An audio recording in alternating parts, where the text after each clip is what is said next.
Hidden heartache is number one. The second thing that God really wants us to be free from is hardness of heart. Now, hardness of heart is a real issue. And the doctor would say that this type of disorder is people who are considered religious or church folk are more predisposed to this type of condition. See, this type of condition pops up when you've had a relationship with God, when you have known God, when you have been with God in your past. But something has happened along your journey that has hardened your heart. And for you to have a hardened heart means that you're callous towards God. It means that you know what God will have you to do. You know that there's a call on your life, but for some reason you're unresponsive to the call on your life. And you may even love God and still be hardened. There are some people who love God and come to church every chance they get, but they're still hardened from God. They're still callous toward God. They know there's a call on their life. They know that there's a purpose for them. But for some reason, they will never respond to the call on their life. They will try to run away from God as if there's not a call because they know there's a call, but they have a hardened heart. This happens to people who know God. The secondary condition that it leads to is backsliding. See, because once your heart becomes hardened toward God and you become unresponsive to God, the only thing left for you to do is leave God.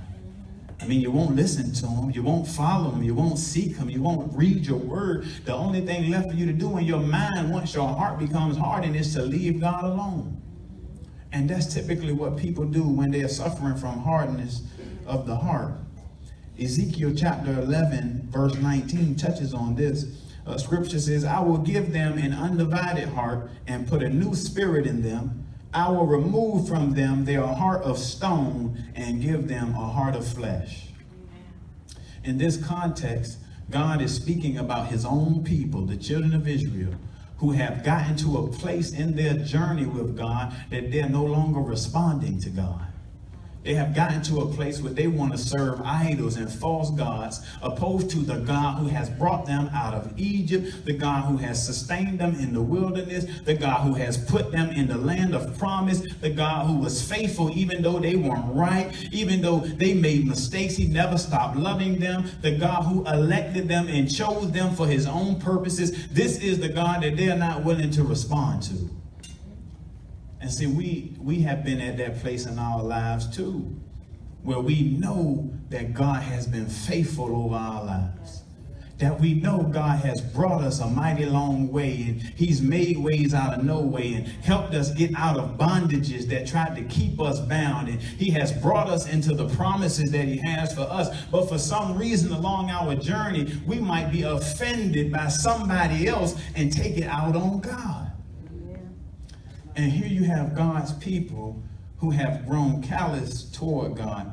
And God basically says in Ezekiel 11:19, I will give them an undivided heart and put a new spirit in them. I will remove from them their heart of stone and give them a heart of flesh. So God is literally talking about giving them a heart transplant. Anybody, sometimes you get to that place when you're honest with yourself that you know that you need a heart transplant from God, because your heart has been so beat, battered, and bruised along your journey that you really need a new heart, and that you have to pray the way David prayed after he acknowledged his sins before God. He said, create in me a clean heart, renew a right spirit within me, God, because the heart that I had just won't get it done. I need for you to create in me a clean heart and renew a right spirit within me.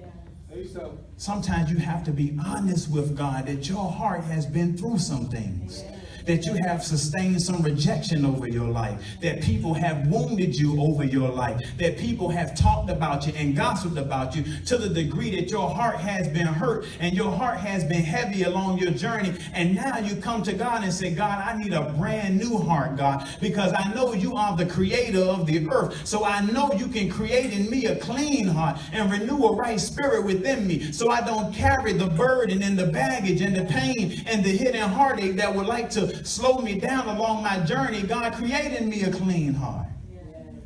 See, but you have to be honest to make that type of declaration. And see, sadly, as in this passage, it's always the folks who have had a relationship with God who are the last ones to be honest about what they have been through in life. For some reason, we think because we know God that we're supposed to be better than those who may not know God.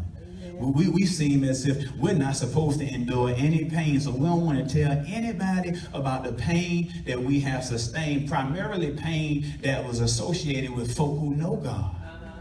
When the reality is God has seen everything that we've been through. When we go home, God knows how we feel. God sees us thinking and crying and sobbing about what has happened to us in our past, and he's waiting on us to confess it to him. He's waiting on us to release it to him. But we have to get to that place in our life where we love God enough that we'll be vulnerable around God. See, because oftentimes we don't want to be vulnerable around people. Amen. Well, if you're guarding your heart from people, at least open your heart up to God. At least say, God, I've been carrying this for a while, God. And to be honest, God, I have grown offended even towards you, God. I have been callous towards you. I have been unresponsive towards you, God. But I understand that you can create in me a clean heart, God. And that's what I need so I can get it together. That's what I need to be effective as a parent. That's what I need to be effective as a spouse. That's what I need to carry your kingdom into the outer realms of this world, that I might reach someone with the love of God. Help me receive your love that I might be effective for your kingdom. But we've got to be honest with ourselves, because if we're not honest with ourselves, our hearts will become hardened toward God, and then we'll be uncommitted to God, and we'll be undevoted to God, and we'll be unconcerned about the things of God, as if God hasn't chosen us to carry the mantle of his kingdom. See, there's a purpose for our lives. But we can't move in our purpose until we acknowledge what has happened in our past. Because God wants to release you from your past so he can prepare you in your purpose. But it's up to you to speak it to God and say, God, I need you to do a new thing in my heart, God. And the moment we make that decision, the moment we say, God, I'm willing to give you everything that I've been harboring in my heart. I'm willing to receive this new heart that you want to give me. God says he'll begin to use you like never before. But it's going to be a hard thing for God to use somebody who has bitterness in their heart. It's almost impossible for God to use you to love on somebody when you haven't received love for yourself.